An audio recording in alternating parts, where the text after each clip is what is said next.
హైదరాబాద్లోని నాంపల్లి ఎగ్జిబిషన్ గ్రౌండ్లో ప్రతి ఏటా నిర్వహించే నుమాయిష్ పై గోషామహల్ బీజేపీ ఎమ్మెల్యే రాజా సింగ్ కీలక వ్యాఖ్యలు చేశారు.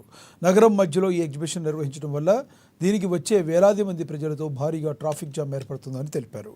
గంటల తరబడి వాహనాల రాకపోకలకు ఇబ్బంది కలుగుతుందన్నారు.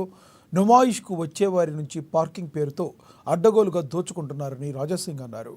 కారు పార్కింగ్కు ₹150 వసూలు చేయడం సబబేనా అని ప్రశ్నించారు. నుమాయిష్ పార్కింగ్ లాబ్ క్యాంటీన్లో కేటాయింపుల్లోనూ పెద్ద కుంభకోణం ఉందని రాజాసింగ్ ఆరోపణలు చేశారు. ఈ పార్కింగ్ ఛార్జీల ఖరారుకు టెండర్ పిలిచారా అని ప్రశ్నించారు.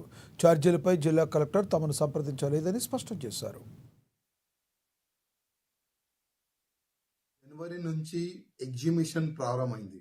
అది నా నియోజకవర్గంలోనే ఉంది. ఎగ్జిబిషన్ ఎన్నో సంవత్సరాల నుంచి ఎగ్జిబిషన్ అయితే జరుగుతుంది. కానీ ఒకప్పుడు ఎగ్జిబిషన్ ప్రారంభమయ్యే సమయంలో చాలా తక్కువ జనాభా ఉండే, కానీ ఇవాళ జనాభా పెరిగింది. దాదాపు 45 డేస్ సరౌండింగ్ జనాలు గాని మోజంజాయ్ మార్కెట్ నుంచి ఏక్ మినార్ మస్జిద్ వరకు, ఏక్ మినార్ మస్జిద్ నుంచి అసెంబ్లీ వరకు ఎన్నో గంటలు రోడ్డు మొత్తం జామ్ ఉంటుంది. సరౌండింగ్ మొత్తం న్యూసెన్స్ జరుగుతుంది. నేను గతంలో కూడా అసెంబ్లీలో ముఖ్యమంత్రి గారు ఉండే, అప్పుడు కేసీఆర్ గారు, వాళ్ళకి రిక్వెస్ట్ చేసిన ఈ ఎగ్జిబిషన్ కి సిటీ నుంచి బయట ట్రాన్స్ఫర్ చేయండి. దాదాపు ఒక 100 ఎకరాల భూమిలో ఎగ్జిబిషన్ పెడితే మంచి ఒక సిస్టమేటిక్ ఎగ్జిబిషన్ జరుగుతుంది.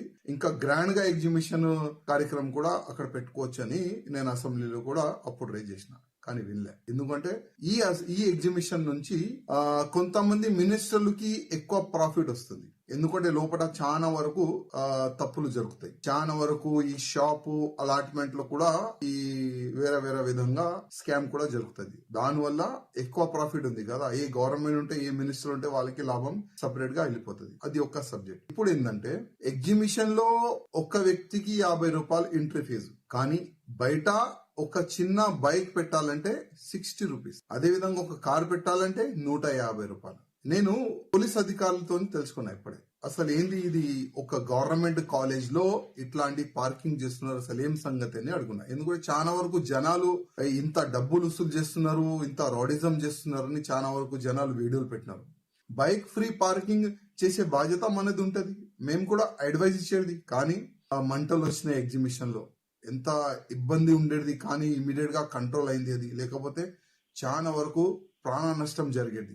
అందుకోసం ముఖ్యమంత్రి గారు ఇప్పుడైనా సిటీకి అవుట్ సైడ్ ఒక 100 ఎకరాల్లో 200 ఎకరాల్లో ఈ ఎగ్జిబిషన్ పెడితే చాలా బాగుంటుందని నేను ముఖ్యమంత్రి రేవంత్ రెడ్డి గారికి